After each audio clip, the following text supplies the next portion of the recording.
I was a kid once. Shocking, I know. But even back then, I felt different. Like in kindergarten, all the other kids would be running around, playing, making friends, and I'd be over in the corner doodling. Socializing? Not on my radar. I just wanted to draw. People said, you need to make more friends. Like it was some magical path to happiness. But honestly, I was fine being on my own. I'd rather be with my 72 pages recycled paper drawing book. But fast forward through elementary school, I had some friends, mostly fellow outcasts. In grades 6 and 7, I really bonded with them because we were similar with our nerdy interests and goals. Then I went to high school. Dun dun dun! I made a couple new friends, but keeping them was really hard. Even though people were nice, I felt alone. Like I was missing something that everyone else just got. And then, one fateful day in grade 10, I stumbled upon a few relatable TikToks. Of course it had to be TikTok. I found them a little too accurate. Then I looked at the hashtags and hashtag autistic. Oh, what? Then I kept seeing people talking about this thing called the RADS-R test. It's a questionnaire designed to help identify autism traits. The TikTokers were like, I took this test as a joke and now I have to rethink my entire existence. So naturally, I took it. I mean, I love personality quizzes. Now, let me break it down for ya. 80 questions, you gotta answer them all. True now, true young, or never your call. If you score over 65, that's the line. You might be autistic, it might be a sign. No neurotypical score that high when it was tested with different groups, but 97% of autistics did, so the score's pretty accurate, my squid. I took the test to see my score, and it turns out I got 124.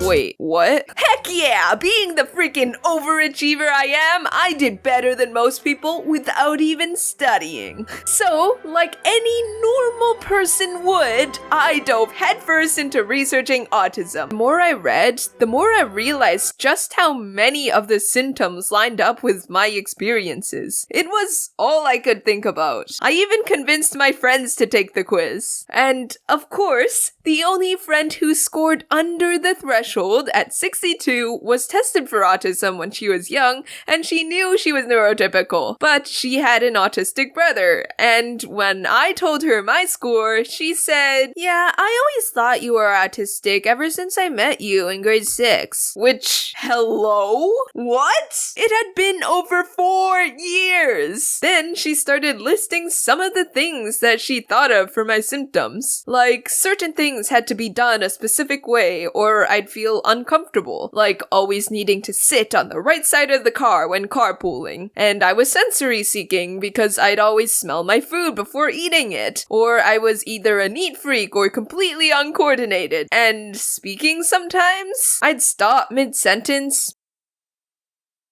or drag on a word for a long time, thinking of what to say next, or repeat myself for no reason, or repeat myself for no reason, or repeat myself for no reason. Wow, this is me, I thought, as I binge-watched even more YouTube videos about autism. But the thing is, I kept it a secret. I wasn't even out as LGBTQ yet. How could I come out as possibly neurodivergent or autistic? So I made sure to only talk about it with my friends. I also kept a Google Doc, actually several Google Docs, documenting all my symptoms. I journaled about it and took the RADS-R test daily, and other tests. I remember sneakily asking my dad for old video footage just to reminisce. But no, I just wanted to see if I could spot the symptoms in my childhood. Bro, I was so into it. Being the nerd I am, I even started making a PowerPoint presentation to come out to my parents. Through months of research, I kept this secret locked up until one unlucky unlucky day. It was the summer between grade 10 and 11. My family and I were on vacation. We were by the ocean, so the wind was breezy and we went out paddleboarding a lot. But one time, I left my phone unattended. And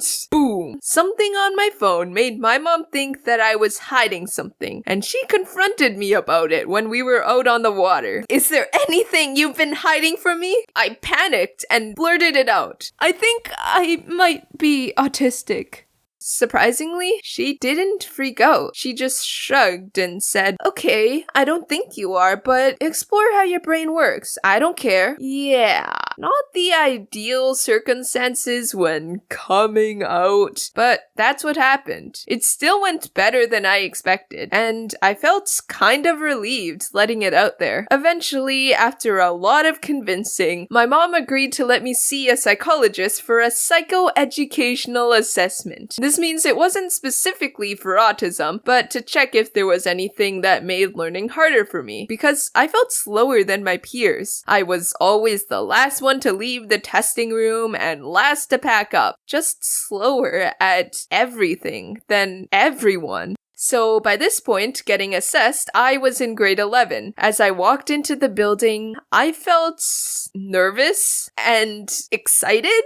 This could explain so many things. If I'm neurodivergent, I could finally know that I'm not just weird and there might be something different about my brain. Then I saw a poster for Autism Speaks, and my stomach dropped. For y'all who don't know, Autism Speaks is an organization with a history of demonizing autism and pushing for a cure rather than just supporting actually autistic people. They even made a video saying things like, "I am autism. I will make sure you never get married." So annoying. Well, beggars can't be choosers. I didn't know of any other place, and these tests can be expensive. So I met the psychologist. We'll call her Nancy. She said it would only take a couple appointments, but okay, at this place we're going to need a lot more appointments. So I got to miss some school to do tests like finding patterns, memorizing numbers, and matching pictures to words. I even did this computer test, which was basically Fruit Ninja, but with letters. And at the end of it all, she said she'd write up a report. After a couple months, the school year ended, and she finally finished testing. So you have a slow processing speed and anxiety. Basically, you process information much slower than the average person. Like, much slower. Out of 100, you're in the second percentile for processing. Oof, ouch! That